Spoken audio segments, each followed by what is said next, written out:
నమస్కారం, welcome to I dream. నేను విజిత. ప్రస్తుతం మనతో పాటు ఉన్నారు స్టార్ హాస్పిటల్ నుంచి surgical oncologist doctor Bharat Kumar గారు. ఇప్పుడు సార్తో మాట్లాడదాం. నమస్కారం సార్. నమస్కారం అండి.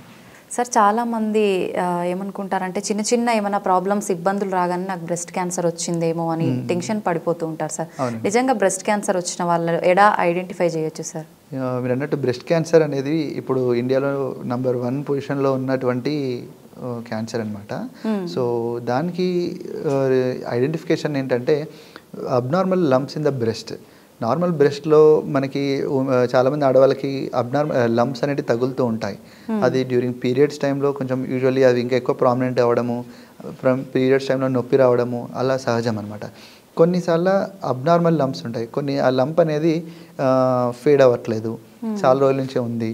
అలాంటి లంప్స్ మాత్రం ఐడెంటిఫై చేసుకోవాల్సి వస్తుంది. One of the first symptom ఏంటంటే అబ్నార్మల్ లంప్స్. సెకండ్ వచ్చేసి నిప్పుల్ డిశ్చార్జ్. నిప్పుల్ నుంచి మిల్క్ రావడం నార్మల్గా during the particular pregnancy and lactation టైంలో సహజం. దాని తర్వాత కూడా నిప్పుల్ నుంచి బ్లడ్ డిశ్చార్జ్ కానీ డిఫరెంట్ కలర్స్లో డిశ్చార్జ్ రావడం ఏమైనా ఉన్నది అంటే దట్ ఈస్ అబ్నార్మల్. నెక్స్ట్ వచ్చేసి nipple retraction. Abnormal nipple recent onset of nipple retraction అంటాం. నార్మల్ నిప్పులు ఏదైతే ప్రొట్రూడ్ అయి ఉండాలో కొంతమందికి బ్రెస్ట్ క్యాన్సర్ పేషెంట్స్కి ఏంటంటే నిప్పులు అనేది రిట్రాక్ట్ అయిపోయి ఉంటుందన్నమాట. సో అది ఐడెంటిఫై చేసినప్పుడు that is one of the symptom of the breast cancer అనమాట. So recent nipple retraction. మళ్ళీ భయపడకూడదు విషయం ఏంటంటే కొంతమందికి చిన్నప్పటి నుంచి కూడా నిప్పులు రిట్రాక్ట్ అయ్యే ఉంటుంది. అది భయపడకూడదు. ఇంతకుముందు ప్రొట్రూడ్ అయిపోయిన నిప్పుల్ ఇప్పుడు మళ్ళీ రిట్రాక్షన్ రీసెంట్గా ఈ 1 month లోపే నేను చూశాను అని ఒకవేళ ఆడవాళ్ళు గమనించినట్టయితే that is one of the symptom of A breast cancer అనమాట. సో అది అవునా కాదా అనేది పరీక్షల ద్వారా తెలుస్తుంది మనకి. అసలు ఎందుకు సార్, రీజన్ ఏంటి బ్రెస్ట్ క్యాన్సర్ రావడానికి? సో బ్రెస్ట్ క్యాన్సర్ అనేది ఏంటంటే హార్మోన్ డిపెండెంట్ క్యాన్సర్ అనమాట. ఒకటి ఏంటంటే మనం ఇందాక డిస్కస్ చేసుకున్నట్టు జన్యుపరంగా వన్ ఆఫ్ ద ఛాన్స్ ఉంటుంది. ఇంకొకటి ఏంటంటే బికాస్ ఆఫ్ ద ఎక్సెసివ్ ఈ ఒబెసిటీ వల్ల హైపర్ ఈస్ట్రోజన్ కండిషన్ అనమాట. సో ఎక్సెసివ్ వెయిట్ వల్ల కానీ ఫిజికల్ ఇన్యాక్టివిటీ వల్ల కానీ అండ్ కొంతమందికి ఏం స్పోరాడిక్ వాళ్ళలో బ్రెస్ట్లో జరిగే మ్యూటేషన్స్ వల్ల కానీ ఇవన్నీ one of the reasons for the breast cancer. ఇంకొక మేజర్గా మనం ఐడెంటిఫై చేసే సిమ్టమ్ ఏంటంటే యాక్సిలాలో చంక లోపల గడ్డల్లాగా తెలియడం. లింఫ్ నోడ్స్ యూజువల్లీ పెరిగినప్పుడు అక్కడ స్ప్రెడ్ అయినప్పుడు చంక లోపల గడ్డలాగా తెలుస్తుంటాయి అనమాట. కొంతమంది బ్రెస్ట్ లోపల ఏం తెలియకపోయినా కూడా చంక లోపల గడ్డలాగా ఐడెంటిఫై అయ్యి మళ్ళీ డాక్టర్ గారి దగ్గర రావడం జరుగుతుంది.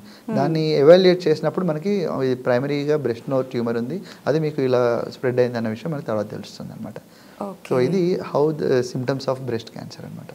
ఓకే, అయితే ఇప్పుడు జనరల్గా లేడీస్లో ఇప్పుడు మీరు చెప్పిన సిమ్టమ్స్ అయితే కొంతమందిలో కనిపిస్తూ ఉంటాయి కదా సార్.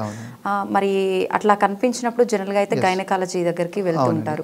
మామూలుగా అయితే ఎవరి దగ్గరికి వెళ్తే బాగుంటుందంటారు? లేదండి, ఇలా సిమ్టమ్స్ వచ్చినప్పుడు ఏంటంటే ఖచ్చితంగా డాక్టర్ గారిని సంప్రదించాలి. Either you can consider A surgeon, general surgeon కానీ గైనకాలజిస్ట్ కానీ ఆర్ ఆంకాలజిస్ట్ కానీ ఎవరైనా ఒక డాక్టర్ని కన్సల్ట్ చేసినప్పుడు we do some clinical examination initially. కొంతమందికి నార్మల్ బ్రెస్ట్ ట్యూమరా లేకపోతే క్యాన్సరసా అనేది క్లినికల్ ఎగ్జామినేషన్లో మనకి ఒక మోతాదు ఐడియా వస్తుంది. దాని తర్వాత ఏంటంటే ఇమేజింగ్ చేస్తాం అనమాట. అంటే అల్ట్రాసోనోగ్రఫీ అండ్ ఆల్సో మ్యామోగ్రామ్ అని ఉంటుందన్నమాట. సో ఆ పరీక్ష ద్వారా మనకి ఏంటంటే రిస్క్ ఆఫ్ ట్యూమర్ లంప్ ఏదైతే తగులుతుందో అది రిస్క్ ఆఫ్ క్యాన్సర్ ఎంతవరకు ఉండొచ్చు అనేది మనకి బైరాడ్స్ అనే ఒక ప్రక్రియ గ్రేడింగ్ ఉంటుందన్నమాట. అందులో దాని ప్రకారం మనము ఒకవేళ రిస్క్ ఆఫ్ క్యాన్సర్ ఎక్కువ ఉన్నట్టుగా ఆ ఇమేజెస్లో కనిపించింది అనుకోండి, so we order a biopsy. So ఆ biopsy of that particular lesion అనమాట. ఆ బయాప్సీలో మనకి ఐడెంటిఫై అవుతుంది అప్పుడు కన్ఫర్మేషన్ ఫర్ ద క్యాన్సరా కాదా అనేది. So that is how we confirm A cancer of breast cancer. Once confirm అయిన తర్వాత చాలామంది టెన్షన్ పడిపోతూ ఉంటారు. నిజంగా అంత భయపడాల్సిన అవసరం ఉందా సార్? యా, యాక్చువల్లీ బ్రెస్ట్ క్యాన్సర్కి ఏంటంటే మంచి ట్రీట్మెంట్ ఆప్షన్స్ ఉన్నాయండి. సో వన్స్ వి కన్ఫర్మ్ చేసిన తర్వాత అది మేము నెక్స్ట్ స్టెప్ ఏం చేస్తామంటే అక్కడ మందమే ఉందా, ఎర్లీ స్టేజా లేకపోతే దూరం ఎక్కడైనా పాకిందా అనేది పరీక్ష చేస్తాం అనమాట. సో ఒకవేళ దూరంగా ఎక్కడైనా పాకినట్టు ఉంటే అప్పుడు స్టేజ్ 4 అని అడ్వాన్స్ క్యాన్సర్ అని చెప్తుంటాము. వాళ్ళకి treatment options are different. But అలా జరిగే అలా పేషెంట్స్ చాలా తక్కువ మంది ఉంటారు. చాలామందికి ఎర్లీ స్టేజెస్లోనే ఐడెంటిఫై అవుతుంటుంది. వాళ్ళకి భయపడాల్సిన అవసరం లేదు. ఎందుకంటే వాళ్ళని మనము ఫస్ట్ సర్జరీ చేస్తుంటాం అనమాట. సర్జరీ చేసి 2 రకాల ఆపరేషన్స్ అవైలబుల్గా ఉన్నాయి. ఇదొక ఇంతకుముందు మనకి బ్రెస్ట్ క్యాన్సర్ అనగానే రొమ్ము మొత్తం తీసేయడం అనే ఆపరేషన్ ఉంటుండే. ఇప్పుడు ఏంటంటే అలా కాకుండా బ్రెస్ట్ని ప్రిజర్వ్ చేసుకుంటూ ట్యూమర్ ఎక్కడైతే ఉందో దాని చుట్టూ కొంచెం మార్జిన్ తీసుకొని కంప్లీట్ క్యాన్సర్ రిమూవ్ అయిందా లేదా అనేది ఇంట్రా ఆపరేటివ్లోనే ఫ్రోజన్ సెక్షన్ అనే ప్రక్రియ ద్వారా మనము కంప్లీట్ క్యాన్సర్ రిమూవ్ చేసామా లేదా అనేది పేషెంట్ అనస్థీషియా మత్తులో ఉన్నప్పుడే ఇంట్రా ఆపరేషన్లో ఒక 15-20 మినిట్స్లో మనకి రిపోర్ట్ వస్తుంది మనం ఏదైతే తీసామో అని. దాని ద్వారా మనకి కంప్లీట్గా తీసేసాం అనుకున్నప్పుడు రొమ్ము కంప్లీట్ తీయాల్సిన అవసరం కూడా లేదండి. సో రొమ్మును ప్రిజర్వ్ చేసుకుంటూ స్టేజ్లో ఉన్న లేదండి, ఫస్ట్ అండ్ సెకండ్ స్టేజ్లో ఉన్నప్పుడే సర్జరీ ఆఫర్ చేస్తాం. సమ్ టైమ్స్ థర్డ్ స్టేజ్లో కూడా సర్జరీ ఆఫర్ చేస్తాం అనమాట. సో ఫోర్త్ స్టేజ్లో ఉన్న వాళ్ళకి యూజువల్లీ సర్జరీ ఆఫర్ చేయం.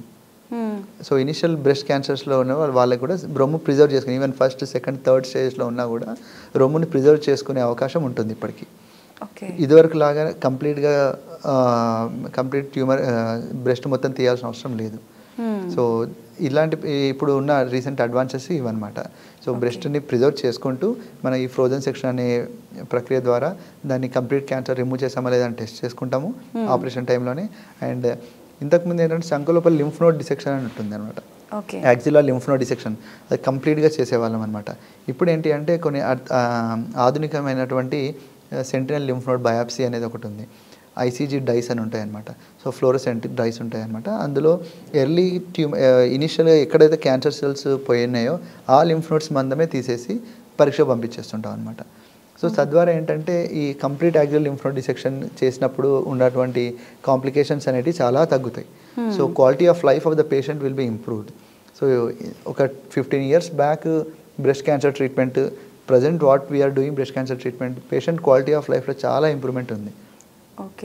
సో నేను చెప్పేది ఏంటంటే వాళ్ళకి ఇదివరకు ఉన్నటువంటి ఆ మైండ్ సెట్లో ఉన్న ప్రజలు ఎవరైతే ఉంటారో ఇప్పుడు బ్రెస్ట్ క్యాన్సర్ వచ్చింది అంటే మాత్రం భయపడాల్సిన అవసరం లేదు.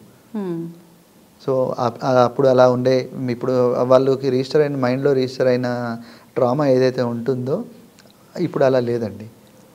So it's better treatments have come in to platform. So అది సో వన్స్ సర్జరీ అయిపోయిన తర్వాత ఏం చేస్తామంటే వెదర్ సమ్ టైమ్ కొంతమందికి రేడియేషన్ ఇవ్వాల్సిన అవసరం పడుతుంది, కొంతమంది కీమోథెరపీ ఇవ్వాల్సిన అవసరం పడుతుంది, సో కొంతమందికి హార్మోన్ థెరపీ ఇవ్వాల్సిన అవసరం పడుతుంది అనమాట. సో బ్రెస్ట్ క్యాన్సర్లో depending upon the stage of the region ఇంతకుముందు ఓవరాల్ బ్లాంకెట్ ట్రీట్మెంట్ ఉంటుండే, ఇప్పుడు అలా లేదు. Individualization of the treatment. కొంతమందికి ఏంటంటే వాళ్ళకి కీమోథెరపీ ఇస్తే బెనిఫిట్ ఉంటుంది అన్న మాత్రమే వాళ్ళకే కీమోథెరపీ ఇవ్వడం అనమాట. అందరికీ కీమోథెరపీ ఇవ్వట్లా. కొంతమంది టార్గెటెడ్ థెరపీ అని ఉన్నాయి, అవైలబుల్గా ఉన్నాయి. వాళ్ళ బ్రెస్ట్ టిష్యూ ఏదైతే ట్యూమర్ ఉందో దానిపైన కొన్ని మాలిక్యులర్ టెస్ట్ చేస్తాం. వీళ్ళకి ఈ ట్రాస్టజుమాబ్ అని కొన్ని హై కాస్ట్లీ ఇంజెక్షన్స్ అంటాము, అవి పర్టికులర్గా వాళ్ళకి బెనిఫిట్ అవుతుంది అన్నప్పుడు మాత్రమే ఆ టెస్ట్ చేసుకొని వాళ్ళకి మాత్రమే ఇస్తామన్నమాట. So now the treatment for breast cancer is personalized. It's not a blanket treatment for all. So these are the advances what we got in breast cancer treatment. That's why breast cancer patients usually now don't need to worry. Too many options are there and the cure rate అనేది చాలా పెరుగుతుంది. So that's what I want to tell. Total cure ఉంటుందా sir? చాలా మందికి cure rate అనేది ఇదివరకు కంటే కూడా survival of the breast cancer patients are increased. So ఎందుకంటే నెంబర్ ఆఫ్ డ్రగ్స్ అనేటివి పెరుగుతూ ఉన్నాయన్నమాట. సో అంటే better option for the treatment. Even patient ఒక 10 years బ్యాక్ ఈ పేషెంట్ ఈ స్టేజ్లో ఉన్నప్పుడు మనం ఏం ట్రీట్మెంట్ చేసినా బ్రతికే వాళ్ళు కాదు అనుకున్న వాళ్ళకి ఇప్పుడు దే ఆర్ గెటింగ్ సమ్ ఇప్పుడున్న రీసెంట్ సైంటిఫిక్ అడ్వాన్సెస్ తోటి still we can give something to the patient అనమాట. So which will increase the patient survival. అట్లా నిజంగా చాలా క్లియర్గా ఎక్స్ప్లెయిన్ చేసేసారు, చాలా యూస్ఫుల్ ఇన్ఫర్మేషన్ కూడా. Thank you sir. Thank you అండి. రైట్.